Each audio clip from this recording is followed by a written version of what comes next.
We've got some distinguished guests with us again this week.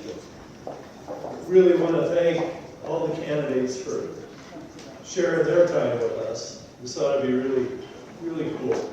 I think we'll have some time for introductions and some announcements before we get rolling. Let's see here.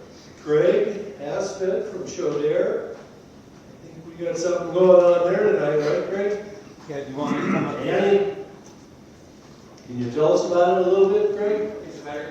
Victory for Hope. Good morning, everyone. Craig Osgood from Chaudere. Tonight we are doing our celebration, our Victory of Hope celebration, which concludes our capital campaign. So a tribute and a thank you to many, many of you and others across the state for helping our new building become a reality. 4 to 6 p.m. in the main entryway. Hope to see all of you then. Thanks. At the Hope Cafe, right? The Hope Cafe. Yeah, that'll be really neat. Senator Dunwell. Okay, thank you. Good morning, everyone. Time me. So I'm not running. I'm what's called a holdover senator. Senators only have to run every 4 years. It's early. House members, 2 years. So as a holdover senator, and a senator who's put in some bill drafts, because when you're a holdover, you go to the polling, you're in campaign, you can put in bill drafts. So I have a couple of bill drafts regarding property tax, fixing the property tax system, and so I got a letter from our legislative legal division that from now on, what's called a junk file, JUNQUE, which is public information, in my view, between communication between some of the stakeholders when you're reading the bill, the legislature, and legislative services, before it's soup yet. So it's kind of like when you're making a nice winter soup, and all of the ingredients, and where do you get those ingredients? What store did I get that in? And back and forth to the legislature. That is called the junk file, everything that goes. So it's the backstory to a bill. And in '95, there was the Holden case, district court case, that said the junk file is public information under our Constitution, Montana Constitution, and the right to know. Then I'm not going to get into the weeds. There's something called a waiver that legislators can submit if they do not want to withhold this information, this public information. So if you want to make your information transparent and available to the public and reporters, I see a reporter there, Eric, probably Phil's here, yeah, always here. If you want to retain the public information component, you sign this waiver, which I did immediately. And under protest of the policy, I said we shouldn't even have to sign this waiver. This is public information. So my stuff is public. The problem to the policy is, in my view, a lot of things. It violates our Constitution, but sorry, we're a little out of breath, and it's early. Violates our Constitution, and the problem is that if I don't respond, let's say I didn't open the email or something, it is assumed that I want my information to be excluded from the public. So it's sort of backwards. So yeah, so we'll see. I'm sure this will end up in the courts really soon for a temporary restraining order, hopefully, against this, because we traditionally have had some of the best sunshine laws in the country, and unfortunately that's being chipped away at. So I'm telling you just to be aware of what's going on. Montana Free Press and Daily Montanan, I don't know about the lead news, but they've done some good reporting on this so far, so I hope you continue, because you're our way, other than me, yapping up here, for the public to know what's going on, because we don't want to wake up one morning and have lost our freedom. All right. Why don't you give it to Annie? Thank you, Senator. So the junk fund, kind of like it's warm liquid in the bowl, but it's not quite jello. Is that a good summary? I used to say to the sheriffs, when you get involved with the public office, stuff like that, your expectation of privacy diminishes. So every breath you take is a public breath. So it's good to hear you taking that attitude and approach to it, Senator. Johnny, got something for us? Sure. Good morning. John Moore with the Helena Area Community Foundation. You know, on Broadway has a long tradition of each month having a night where 50% of the proceeds from their meals goes to a chosen nonprofit. So this Monday, October 7th, on Broadway, they'll be doing that for the Helena Area Community Foundation. So you may need to get there early. It starts at 5, goes to about 7:30. We'll have some information there as well as a small silent auction, but mainly it's the food. So please come out and support Helena Area Community Foundation. Thanks. When is that going to be again, John? Monday, October 7th. This coming Monday. Yes, you already get it back. All right. Very good. Yeah, on Broadway's been great. I was kind of looking for Stephen Ferreter. You get done at Chaudere, you can come down to the Colonial, and they've got the Friends of Head Start extravaganza this evening. Dan Poach is still on the board at Rocky. Dan, you get anything to say about it? Took the words right out of my mouth. The Friends of Head Start, our fundraiser, and this group really supports our program. And it's a necessity because out of our grant, there's a lot of things that can't be paid for, and they step up with this fundraiser and help support those things. And one of those members we have don't worry too much about property tax relief other than it raises their rent, is because you've got to be at 135% of poverty level or lower for 90% of our students, or disabled or homeless. So these are children that really need a head start to make it in life. And education is probably the greatest equalizer in our country to help young children be successful in life.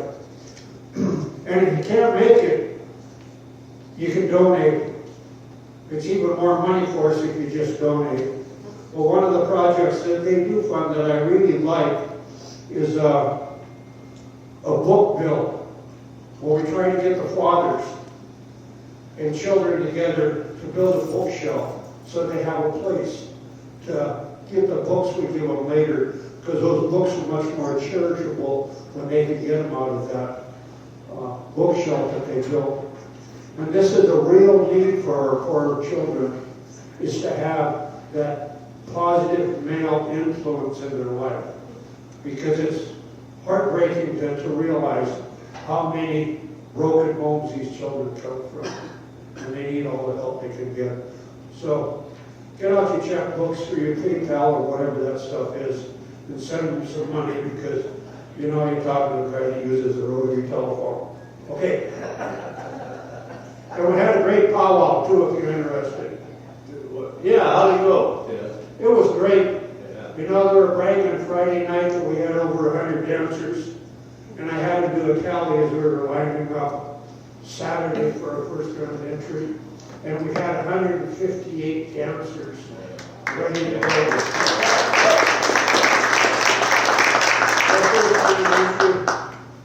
They did a real special thing for their 25th anniversary. Is they gave all their princesses and all their veterans that carried flags an honorarium. It cost them $5,000 to do that first grand entry in just honorariums. And I sit at the Magpie Drum, and that's probably one of the few times we never get to drum. There were 22 drum groups there, and it wasn't drum hopping. We see it quite often in powwows, where 4 people will bring 4 drums, and then they move around, so they get drum paid 4 times. But these were drum groups that had 7 or 8 members, and people wanted to join them all the time. You know, with the Magpie Drum, we end up with 4 or 5 youngsters that drum with us, but we have our women back us up and sing, and there'd be a half a dozen women helping us out. So it was really great when we did to do stuff, and one of the things we did just about every time was the tiny tots, which is really close to my heart. It's getting bigger and better every year. It really is. Very good. Somebody got some? Yeah, John. Good morning, everybody. It's a great autumn for Carroll College Fighting Saints athletics. Our soccer team is #1 in the Cascade Athletic Conference, undefeated.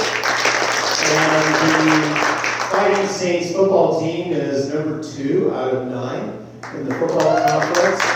They will be playing this Saturday at 1 o'clock on Valley Bank Field at Nelson Stadium. We are going to officially dedicate Valley Bank Field at Nelson Stadium this Saturday at 1 o'clock. It's going to be an exciting day. And I have 10 free tickets to the football game against MSU Northern. If anyone would like to go, raise your hands or I'll just leave them up here by the coffee pot. So, thank you. Go Saints. All right. And they did well down there. The Fighting Saints speech and debate team is also at the top. So they're doing very well. Let's fun game in Glendale, Arizona. John was down there in the 110 degree. 111. That degree matters. At that. Tim, what do we got? I'll give you all an update on what's going on in Helena Food Share. So first off, most important, we are closed today and tomorrow for services in both locations. I can say that now, which is interesting. Monday, we open at our new location at 1280 Boulder to serve people out of our new market, which is amazing. I'm just going to go down the next 2 weeks real quick. So Saturday also is the Sun Run. Please come out, run, walk, bike. Kids can come for free. If you don't feel like doing any of that, please stop by. You could make a donation. PayPal, however it works, Dan. You can bring your phone and do it that way if you need to. What time is the summer? Starts at 10 a.m. and I think registration starts at 9.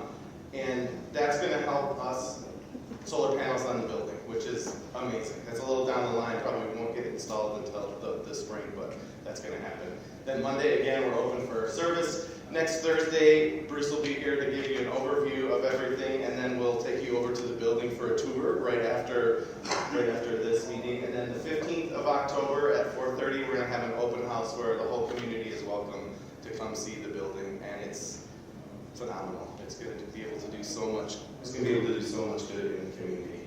It's just and even further out than just out in the area. It's really fantastic. So thanks for all your support, and we'll hope to see you at some of these events in the coming weeks. You bet. Thank you. It's so beautiful back there. Oh my God. Yeah, I'm really looking forward to next week. We'll go right from here to there. Right at 8 o'clock. Hey, Danielle. Hello, how are you? Good. I'm good. I'm Danielle with Grand Street Theater, and I just want to thank everyone who came out for the opening weekend with The Woman in Black. And we're here to see it. Get your tickets. Tomorrow we open our second fall show, which is Ken Ludwig's Moriarty, a new Sherlock Holmes adventure. So it's a family-friendly adventure. Our two favorite detectives, Sherlock Holmes and Dr. Watson, are about to take you on an international adventure after Sherlock's nemesis, Moriarty. So get your tickets. It's going to be great. We also have two Grand Street adult theater education classes that begin this Sunday. We have a dance class, we have an acting class. So if you're looking for a way to add some fun, add something new, add some play back into your life, we've got these two classes. And myself and Mia Carvello are teaching. It's going to be a lot of fun, so come on down. We have a lot going on at Grand Street. You can check it out on our website at grandstreettheater.com. All right. Thank you, Danielle. Why don't you hand that to Anna? Yep. Who am I missing? Anybody else out there got something they want to add to the conversation? Yes. Yeah. So tonight is the fundraiser for Habitat for Humanity out at the Kleffner Ranch. That is the neighborhood for out in that area, that new subdivision that's going out there. I'd like to invite people, if you can't make it tonight, please donate to Habitat for Humanity. They're going to be building some affordable housing out there. It's going to be a great event. Like I said, if you're unable to make it, I hope that you will donate and continue to help families in our community. Very good. Thank you. I should ask if there's any introductions here. But, ma'am? Yeah, go ahead. Kind of like in the game, but I'm Joe Hopkins. I'm from Treasure State Runners, and we do the just for the hell of it 5K, 10K, and half marathon, and it is on October 20th. And this is our third year. We are destined to reach our goal for the Friendship Center of $30,000 for this event, and which is cool. And we are a recipient of several of the grants in the community, and we couldn't have done it without the support of the businesses in this community, and just even the in-kind donations is unbelievable. It's just a great race. But I did want to say I am short in parking. Since we've increased, I need some help in the parking attendance, and we have a few other slots for volunteers that we need. We need about 130, and we're doing great in getting them. But if somebody knows about parking and wouldn't mind visiting with me, just so that I do a good job and make it run smoothly, I would love it. And our website is runhelena.com. And thank you very much. Wow. Very good. Anyone else? Any introductions, Mr. Jones? Any intros? Anybody from the Philippines here this morning? That was amazing last week. People from all over the world managed to find their way here. Well, let's move into our program this morning, and Emily McVeigh from the United Way of Lewis and Clark area is going to be our hostess, and I'm going to turn the clicker over to Rick Hayes there, and he'll be our timekeeper. Thanks, Annie. There's the clicker, and Emily will go over kind of the format with our candidates, and she'll take it from here. Thank you, Emily. Thank you. All right, we're going to go like we did last week. We'll just go down the list. We'll start with Senate District 40. We'll go in the order that was on the email, so mostly not the order here. Rick, do you have a time? Did you calculate the times for us? 5 minutes. 5 minutes each? 4.5 minute warning. Okay, so 5 minutes each. You guys can let us know who you are, what your interests are for running, and Rick will give you a 4.5 minute warning, and then 5 minutes he'll click you off. I don't have a cane, so I can't even scoot you off the stage, so we'll have to figure out another route. Just kidding. We'll just give you that 5 minute warning and then move on to the next person. So we're going to get rolling with Senate District 40, and Greg Guthrie, you're up first. So you guys go for it. Yeah, if you want to do that, you can go ahead and do that. Yep, and then up next would be Laura Smith, so you're on there. Morning. I'm Greg Guthrie, obviously running for Senate District 40 as a group. I grew up here in Helena, fourth generation Montana. Graduated Capital in '92 and decided to skip down for 20 years. Skip down for 20 years by joining the Marine Corps. Retired at the end of 2012 and was looking for a job all over the U.S. And after being all over and loving parts of the country, I decided that Montana, the eastern front of the Rockies, is the best place to raise a family, so came home. I got hired on to Boeing at the end of 2013, and I've been there since. The reason I decided to run is nobody else from the Republicans was stepping up, and I believe people deserve a choice. Nothing against my one and only, she's a great lady. I decided to run because people in Montana need representation from no matter where. So that's pretty much it. I'm conservative. Any questions? Guthrie? I say, we will have time for questions at the end if you want to talk about any of your platforms. And we do have the maps up this week, so people don't have to describe their entire area that they're running in. So I know people were trying to spend some of their time describing their maps last week, and it gets to be a lot. But. Yeah, so basically it's west of, our district is west of Montana Avenue. It runs up kind of like a drunken sailor through town. Cuts off down towards Montana City and then out to the middle of nowhere. Yeah, it's right. There he goes. I'm conservative. I'm pro-life. I have said that before. Pro Second Amendment, pro First Amendment.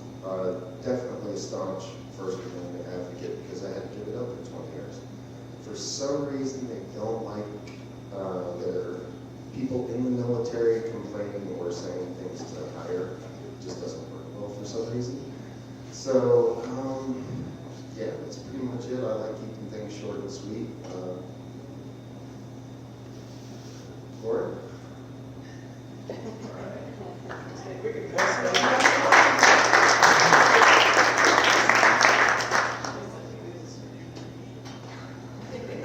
So great. I've been trying to explain to people when they ask about the district, because it's this weird. I've been describing it as an octopus tendril, but I like yours better. Closer to the mic. Good morning. Is that better? Yes. Yep. Hi, my name is Laura Smith. I am your current representative in HD 79, so that's kind of west side going all the way out to the scratch. Yeah, okay. Going all the way out to the scratch gravels and up to Unionville. My reasons for running are both under 4 feet tall. They are my kids. I have a 7-year-old and an almost 5-year-old. And there is a quote that someone mentioned that has followed me since last legislative session, which is, childhood lasts a lifetime. And so I think about, after knocking, as our colleagues have as well, on either side of the aisle, after knocking hundreds of doors here in town, every single issue that comes up that is important to people, from property taxes to affordable housing to public schools and early education, every single one of them impacts the life of children in our community. And so that is why I am running. A little bit about my background. We've lived in the district since, oh gosh, it's been over a decade. I started off as a prosecutor of violent crime in Great Falls. It's where I met my husband, Mac. Our first date was at the Sip and Dip. I can remember like it was yesterday, that big blue bowl that maybe shouldn't fish, the fish bowl, yeah. I don't want to ask about the ingredients that are in that. So really started out prosecuting violent crime, particularly crimes against children, and I really saw the way that policies impact children and families and parents in our community. I was next the deputy director of the PHHS, really focused on early childhood, and then was honored to serve our district, HD 79, in the last legislative session. I want to go straight into priorities, because I think I probably have about 2 minutes, is that right? Ish left. Yep, so I have really based, really based my priorities on the conversations that I have had knocking doors with our constituents. The top issues that people have consistently talked about, and I think have most likely impacted all of us in this room, are property taxes. So goals for next session: lowering property taxes, making sure we have a fairer property tax system and that all the entities are paying their fair share. Public schools, we've seen an attack on the incredible people who serve our children in public schools who are working so hard. We've got a funding formula that really needs to be looked at closely. We've got, not to get too wonky, an inflationary cap that needs to be re-examined so that local schools can budget for themselves. And then lastly, this is something that's really personal for me that I saw last legislative session. I am 42 years old, and there were things that surprised even me about the legislative session in 2023. I walked into the session taking the advice of a friend of mine who had said from day one, speak your values. And my values are about keeping our kids safe and helping families thrive. And that's all the way from little babies to grandparents and caregivers. One of the things that really surprised me about last legislative session is the conflicts and some of the ethics issues that come up with legislators. And so what I've been doing over the last couple of months is really taking a close look at legislative ethics. Ours can be more robust to ensure that we're holding our government officials and our legislators accountable to us as individuals in the community.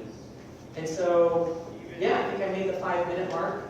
If you've got any questions, feel free to call or email. My information is on those flyers. And boy, I'll tell you, I don't know that there are many legislators who say this. I look forward to serving you and earning your vote in the next legislative session. So, thanks very much.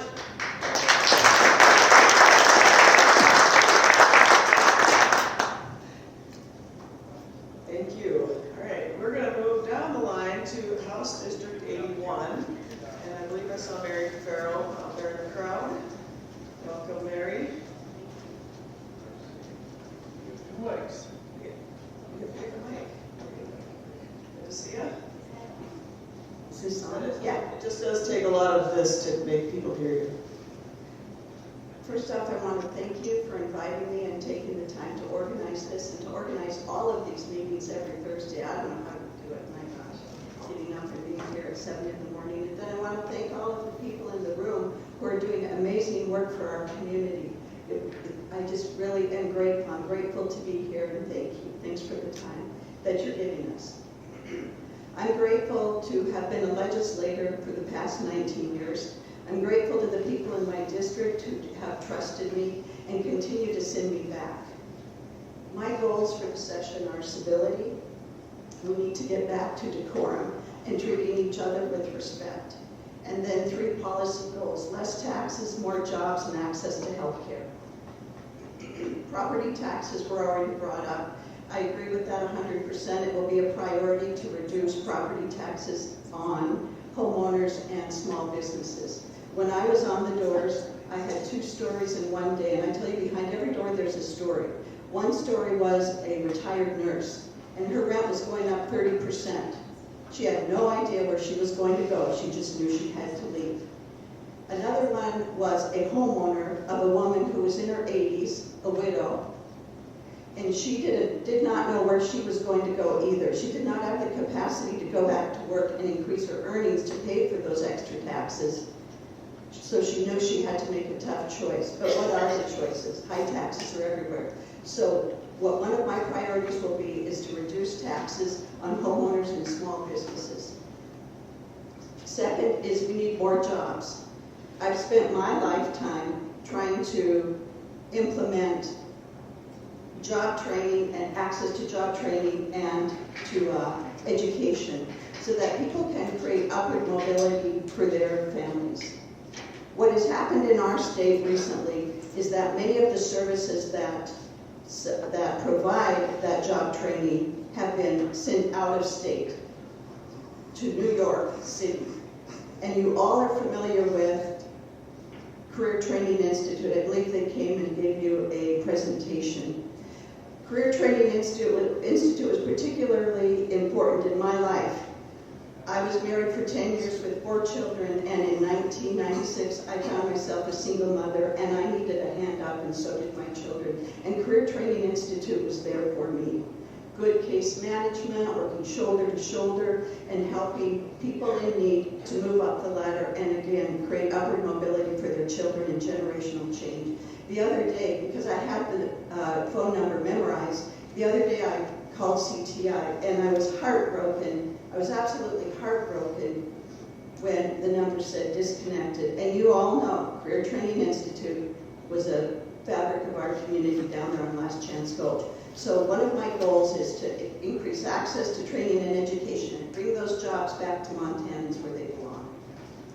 And then last and near and dear to my heart is access to health care. So Medicaid expansion, I was a co-sponsor of the initial bill with a group of Republicans and Democrats that collaborated together. We created our own working majority, and it worked really well because we prioritized the people people back home. When Medicaid expansion passed, the first year of implementation, the uninsured rate for adults went down nearly half. Now, I know Medicaid expansion wasn't the only solution to the problem, but it was a big part of it. The adult uninsured rate was cut in half. Most of the people who have Medicaid expansion live in rural Montana, but I want to talk about Lewis and Clark County in particular. So Medicaid expansion is good for businesses, the economy, and of course people who need health care. In Lewis and Clark County, nearly half of the businesses employ people who have Medicaid expansion. And we know we have workforce shortages. It's one of the #1 issues that was identified by businesses why they can't maintain or expand. So nearly half of the businesses in Lewis and Clark County employ somebody with Medicaid expansion. And that's about 910. Second, it has increased access, and I know this is near and dear to the people in this room. Law enforcement knows how hard it is to address the issues of someone in a mental health crisis. And in Lewis and Clark County, there have been over 2,000 visits to community mental health, and we know community mental health prevents the crisis. So Medicaid expansion is not only good for businesses and the economy, but it's good for the people who need the health care. And prevents cost shifting and uncompensated care for our providers and our hospitals. And then last, I'll tell you another story. Like I said, behind every door is a story. And one of the stories is a father thanked me for all of my work on access to health care, in particular Medicaid expansion, because his son, who suffers from mental illness for the first time in his life, the first time in his adult life, was able to get a job and maintain a job because he had access to the medications he needed so that he could be self-sufficient. That's why I'm running, and again, thank you.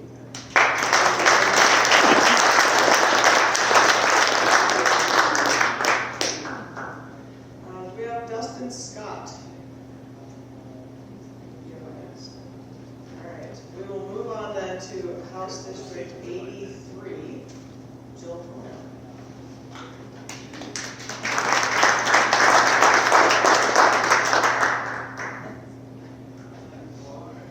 Thank you so much for inviting us all here today. I am Jill Cornell, and I'm running for House District 83. It's mostly all of the main part of East Helena and then the east side of Helena over by the hospital area. And I have served this community for years and years. My first session was in 2003, and I have basically served that entire time in the legislative session, except for 4 years when I ran for a Senate district that was a difficult one, and then got redistricted and I was able to run again to serve the community. I have been so grateful to be a part of a community that cares about their neighbors so much. I came into the legislature really not knowing what I wanted to do because I'm a chemist by trade, right? You don't get to do a lot of science in the legislature. But I found that my background was it really actually helped the system to do better. Because when you think about the science, when you think about the data, it's important to make those decisions on people's behalf, knowing what is actually happening out on the ground. So my scientific background and my ability to describe science has really helped the system, I believe.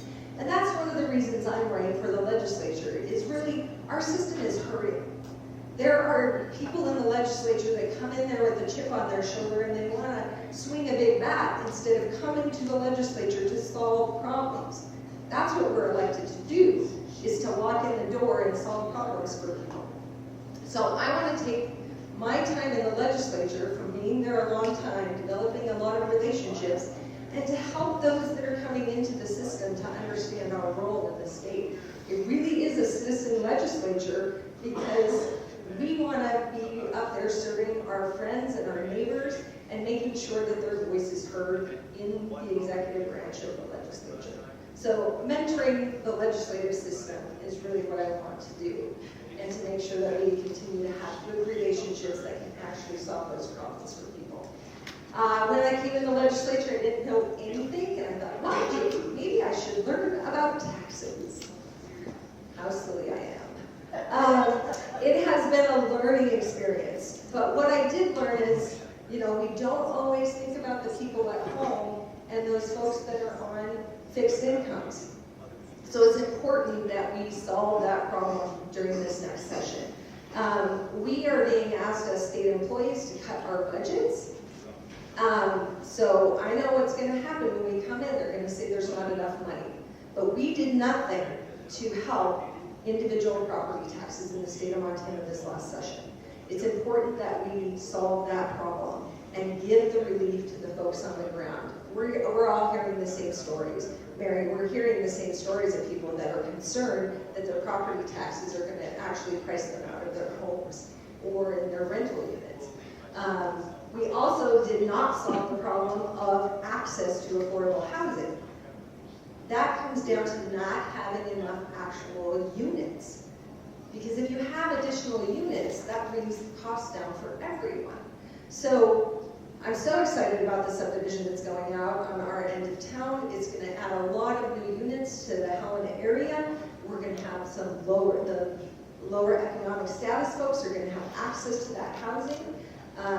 So it's very exciting to see these changes in our area.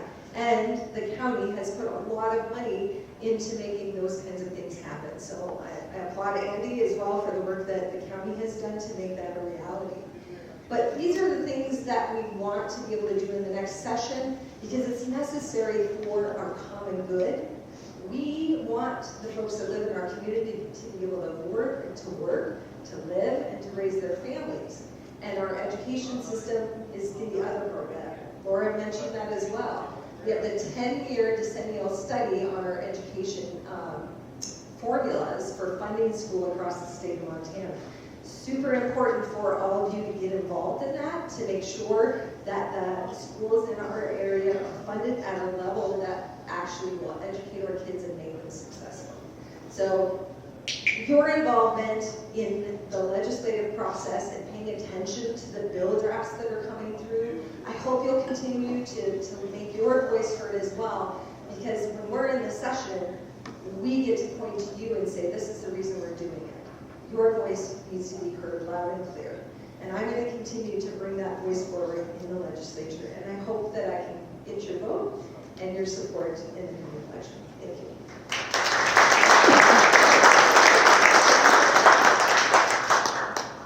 Next up for House District 83, West Place.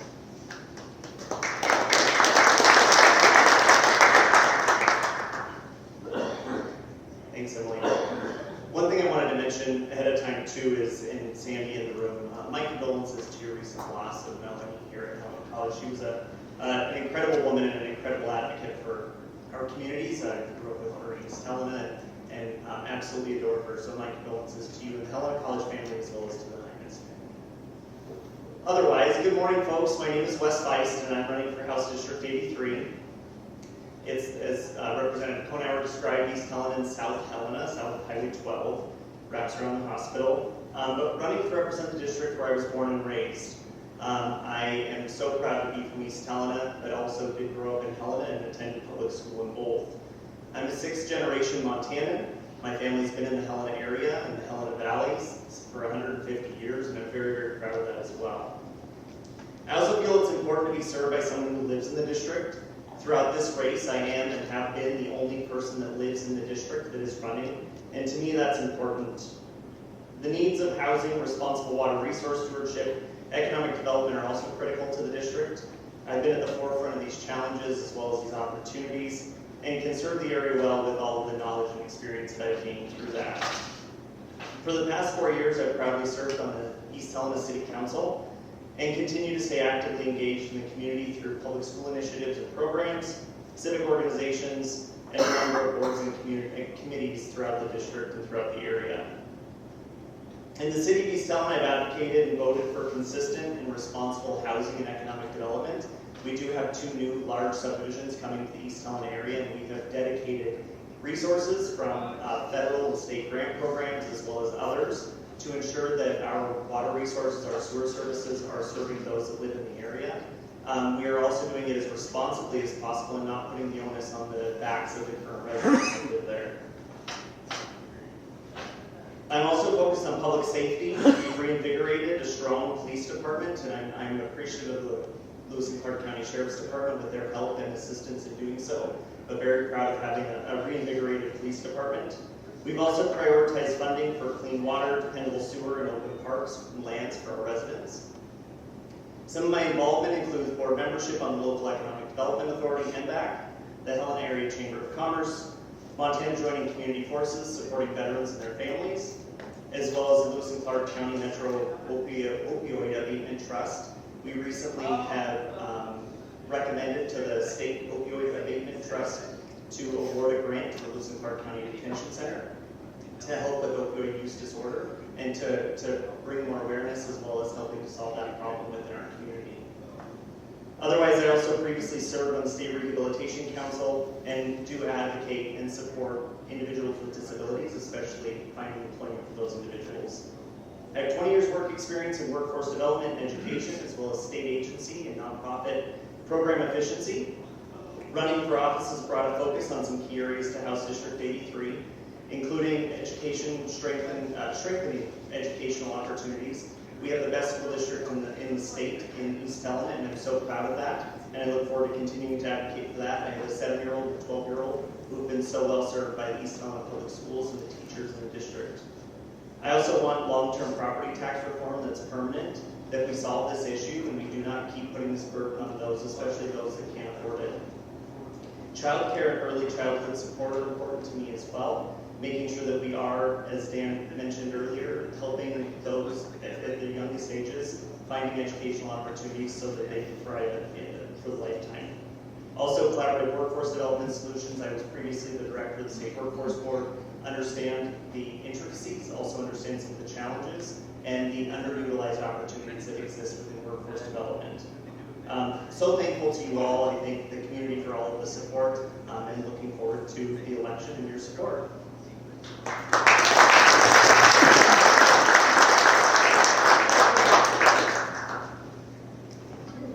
Alright, we are moving on to District 84. I told her I'm going to get her name wrong. I'm going to let her introduce herself so I don't get it wrong. She's going to make her way up here. That'll move. Let her way up. Hi, my name is Michelle Kripo, and I am running for House District 84.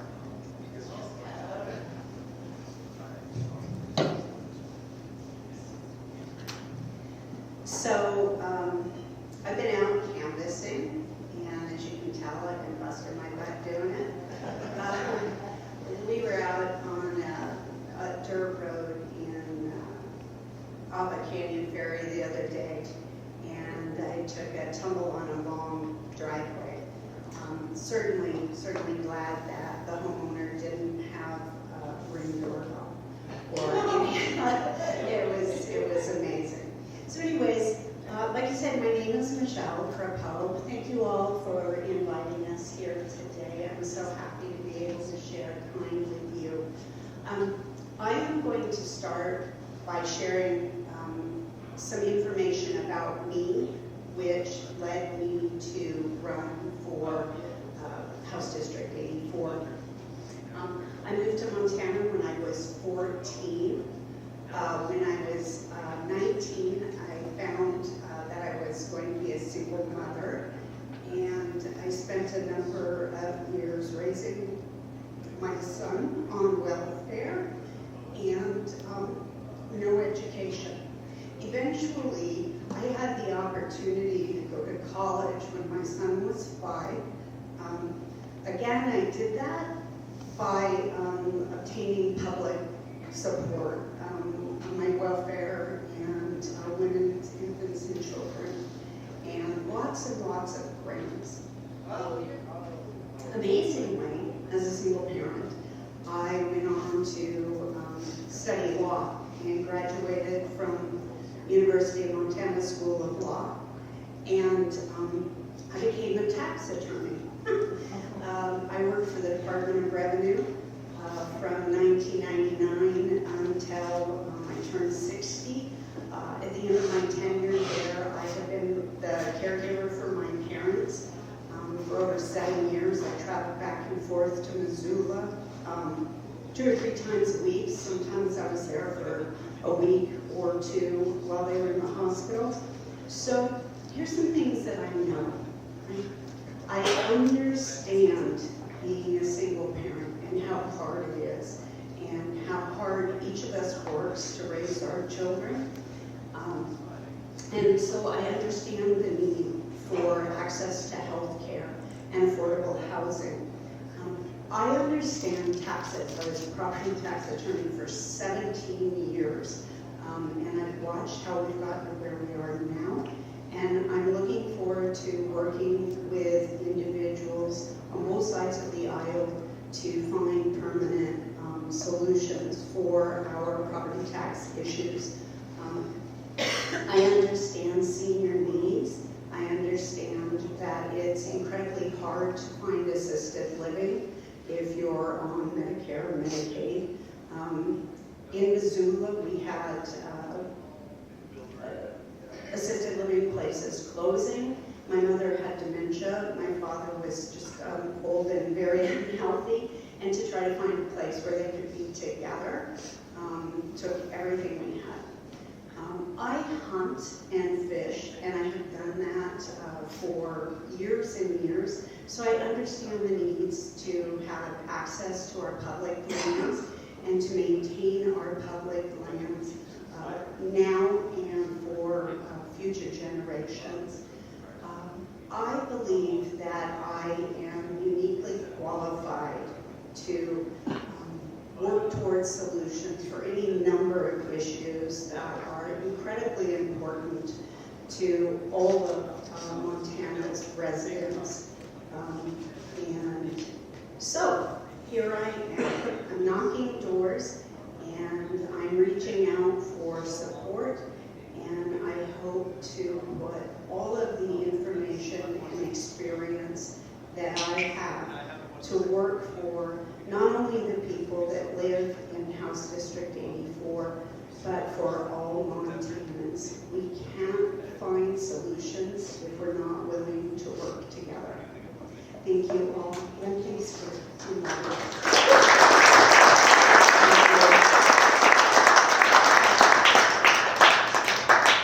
I think our next speaker is online. Julie, you ready? She's off mute. Hey. Can you hear me? We can hear you. All right, great. Thank you, everyone. My name is Julie Dooley, and I am running for House District 84. I currently am a representative for House District 70, which is all of Broadwater County, and 3 precincts in Lewiston Park County. The new district I'm running for, 84, is wholly contained within Lewiston Park County. A little bit about me. I was born and raised in Montana.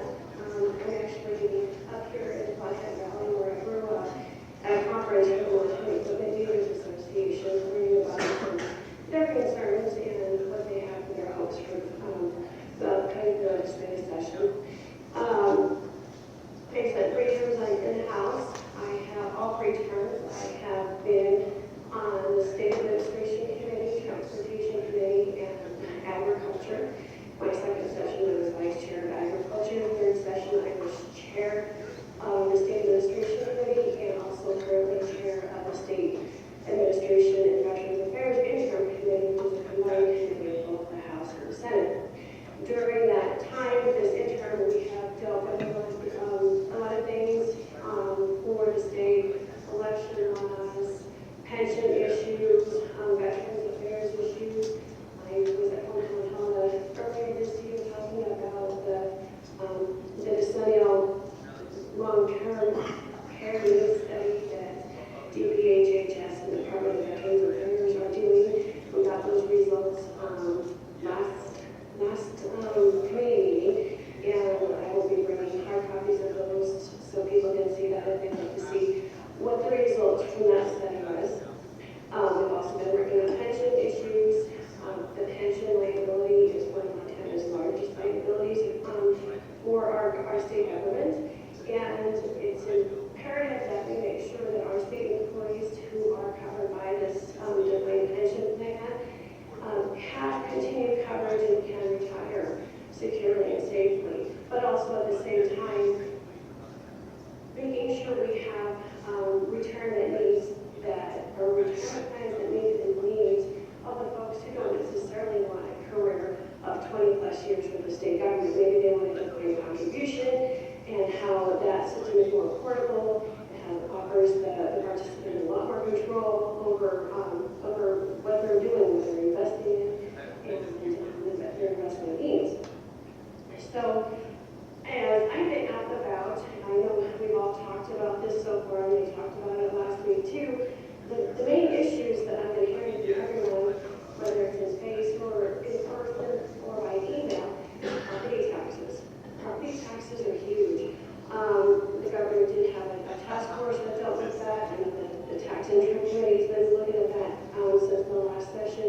to pay or overpay in the income taxes. So we kind of mixed, all able to find some mixed buckets, but we were able to offer a little bit of assistance to folks for the property taxes.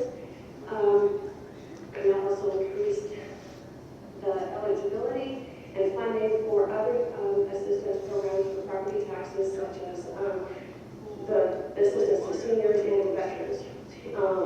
Some of the other issues I've been hearing a ton about are insurance. Property or our homeowners insurance rates have skyrocketed. And sometimes I'm hearing from folks that their policies have not been renewed. They've actually been canceled because their insurance company does not want to write policies in any particular area in Montana. And a lot of it has to do with all the wildfires that we've had. So it's been interesting working with the folks at CSI and also large property holders such as Northwestern Energy. Even they're affected by these insurance rates and the issues with the wildfires that we have across Montana. And again, we get back to affordable housing. I've been to a lot of seminars and a lot of conferences talking about affordable housing. How do we make it affordable? What is affordable? You talk to a builder and like, well, what was affordable 10 years ago is still, it's off the charts and it's unattainable to a lot of people right now. So I think we have a lot of issues that we need to discuss, address, try to solve the property taxes. I'd like to see that system actually rotated and something new coming out. And with that, I will stand for questions later on. Thank you very much for having me.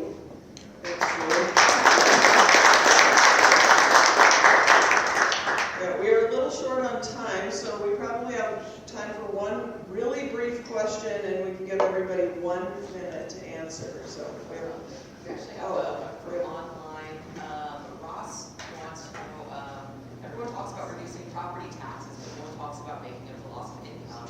What options will you consider for raising money lost if property taxes are reduced? Okay, well, we can run around. Yep. Okay. Everyone talks about reducing property taxes, but no one talks about making up the loss of income. What options will you consider for raising money lost if property taxes are reduced? Give everybody, Rick, if you can do 1 minute. 30 seconds. 30 seconds, right. I know what the issue is, just give the answer. One shot. It would be a balance. I think it would be a balance of cutting spending where we can, as well as, just looking at what our budget's are. So we do need to reduce spending, but also bring in income. I haven't been up there, so I need more ideas.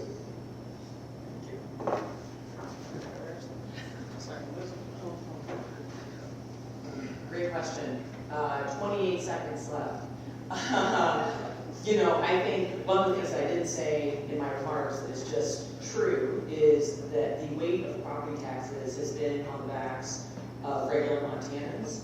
And so we need to be looking really closely about how we're ensuring that large corporations are paying their fair share and the way that they're negotiating their taxes behind closed doors in a way that we as individuals don't do.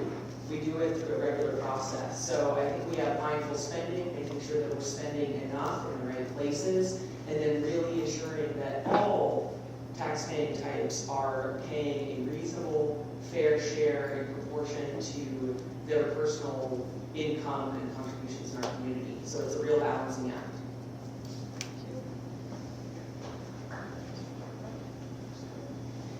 Thank you.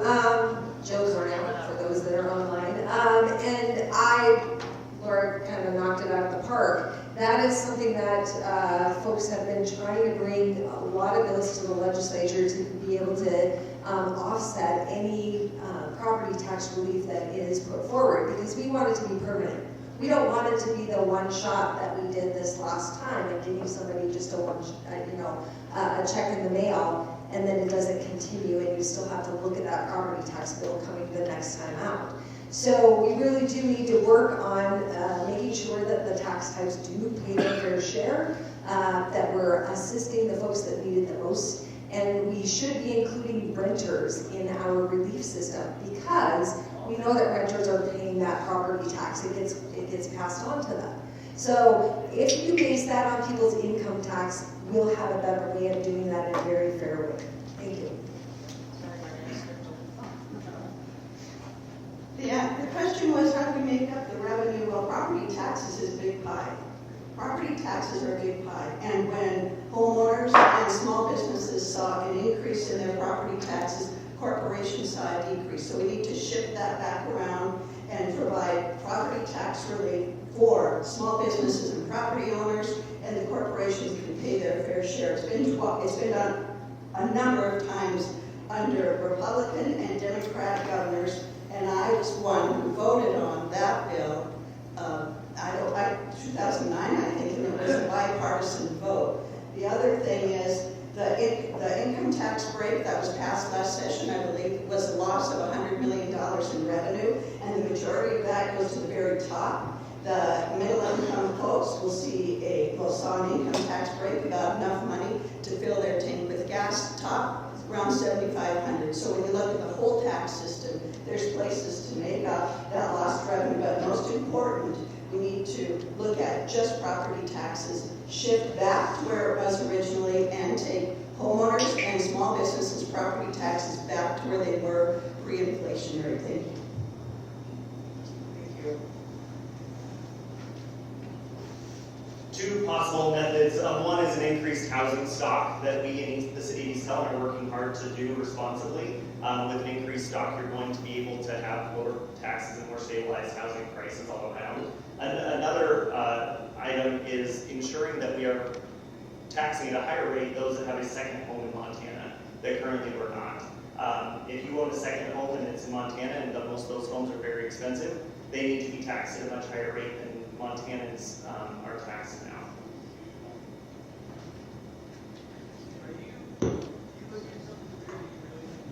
Hi, Michelle Cropo. Our financial situation with the state of Montana is kind of like, I've heard it described as a waterbed. You poke it here, it pops out there, or a snake eating its tail. Everything we do is connected. So as far as the tax revenues, if we shift taxes back to the taxpayers who are no longer paying those taxes, we don't have a loss in income to make up. What we need to do is ensure that there's fair and equal taxation across the board, and we need to be fiscally conservative in the way that we spend our money.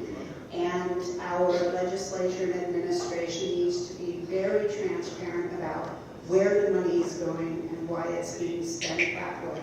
We have the ability to fund our state if we're really cognizant of the fact that everybody in the state of Montana needs to bear a fair share of the property taxes. Thank you. All right, Julie, you're up. Thank you. So if you go online to the legislature website, you can see full transparency as to where the money comes from and how it's spent. It's a very, very robust system that's user-friendly. Anybody can go on there anytime. You don't have to have a special password to look at anything that's going on. Just go on there and take a look at it. What I've not heard anybody say, and I guess like I'll be able to say to the resident really in the room, I'm hearing more and more and more about people wanting sales tax. I know the current administration is not in favor of that, but maybe it's something we need to take a look at that could possibly equalize out what people are being forced to pay and alleviate some issues like property taxes and some income taxes. So again, it's a conversation we need to take a look at now. Thank you so much. And I know we're about out of time, but I just wanted to point out we do have a couple of other people here that are running for office. Lisa Calio was here. Oh, she's back there. And Aaron Farrell Lars Olson is here. So if they want to come back another day and be able to share with us what they're running for and give us a couple minutes of their time. But we are out of time for the day. We just want to thank everybody for joining us. It was a great week again. Thanks for sharing all your information, and we'll be back next week with a week of Fuse information, the frequent